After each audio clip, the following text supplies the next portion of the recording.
Hi guys, today we're going to react to Living on a Prayer by Missioned Souls, a Bon Jovi cover. This is a PayPal request from EJ. Thank you EJ for yet another Missioned Souls request. We appreciate all your support. Thank you, EJ. And this is one that EJ threw out to the rest of you to decide which Bon Jovi cover we will do. And it ended up being this one. So fantastic. Let's check it out.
When we usually react to Mission Souls, it usually starts with the kids in one shot. This one started with Naces on keyboards, and I didn't see it first, but Secan and Sheena are in this. Recalling back, this is the first time we've reacted to the full lineup since we first reacted to Mission Souls when they covered the Journey's Separate Ways Worlds Apart. One thing I've noticed that was very endearing to me is that Stacy sounds like her mother, and they're both performing this song magnificently. It takes me right back to Bon Jovi listening to them. It's very nice to see the whole family again. Firstly, I'll just go ahead and reveal that back in the day, I was a massive Bon Jovi fan, especially Slippery and When Wet, which was my favorite album, still is my favorite album of theirs, and I consider it to be one of the best albums of all time, and I used to love this song amongst others. This is a fantastic cover. They're doing a fantastic job. I love that we get to see the parents again because, like you said, we haven't seen them since the first time we covered the band, and it's really, really cool. We've talked about the kids and how good they are at everything they do, including Stacy and her singing and everything, but it was really cool to remember how good Sheena's voice is. I think she's sort of a seasoned singer and maybe some kind of a karaoke queen over there because she's a bit of a chameleon. I think she can sort of alter her voice to match whoever they're covering, and it is very, very cool. The voice is on point. As soon as she started singing, I noticed that and sort of took me back to when we covered Journey. They sound amazing. I'm loving this.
was thinking about Mission Souls a few days ago. Something that occurred to me that hasn't occurred to me before about bands who perform covers. We're filmmakers, so when you get a little bit older, you can feel somewhat the sentiment of each decade, and sometimes you can feel the thought processes of favorite directors that you may have. That understanding comes with love for something. In our case, it's love for filmmaking. But when they immerse themselves in music performed by the greats, they don't just get like a front seat to studying these different bands and different musicians. They also know how they played. So when Mission Souls spend time with Bon Jovi or Journey or Guns N' Roses or Alice in Chains and all those greats, they inevitably have a more profound understanding of those people because they know how they played, they know their chords, and they will get that sentiment of their thought processes. It's like not just a schooling in music, but it's also schooling in history. And that's another point of respect that I have because they have that element. They sound fantastic. They're just really kind of sweeping me away with this song. I love the song. They're really doing it justice. I have to say, if I haven't said this before in these words, I think Nisha is a superstar. And she is channeling Richie Sambora, Nisha Sambora, and she is amazing. I think she's going to be a fantastic, like, mega star. I'm really keen to see how she's going to go on from here because her skills, loving it. And yeah, they're all great, but here she kind of stood out to me. And something that I see often when they perform, they're all hyper-focused. So you sometimes get them distilled and serious, but you can see their zeal is leaking through their performance. You can see how much they love it. Yeah, and the harmonizing, I loved it, especially between Stacy and Sheena, the mother, and it just sounded really good whenever they were singing together. Later, the other sisters kind of joined in. It was beautiful.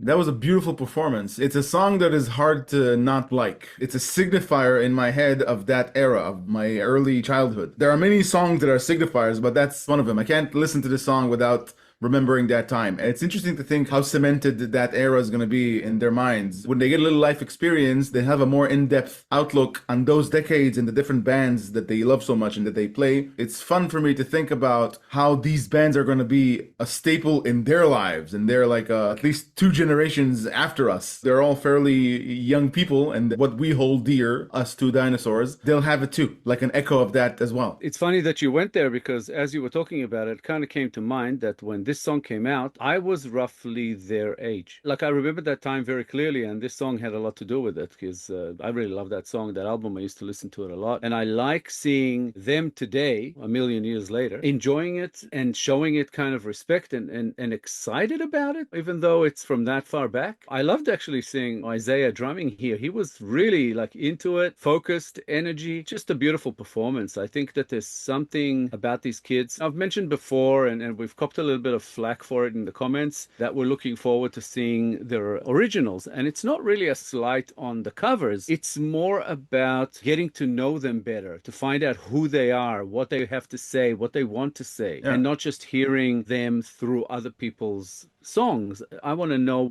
what they have in store. Maybe they do, maybe they don't. I would like them to. It would be hella interesting. That's kind of all we meant by it. Not really that it's any slight on them doing covers. If they keep doing covers forever, I'm fine with that too. So yeah, that was beautiful, and I like that they're doing a lot of my favorites, and I'm really, really enjoying it. So yeah, that was fantastic.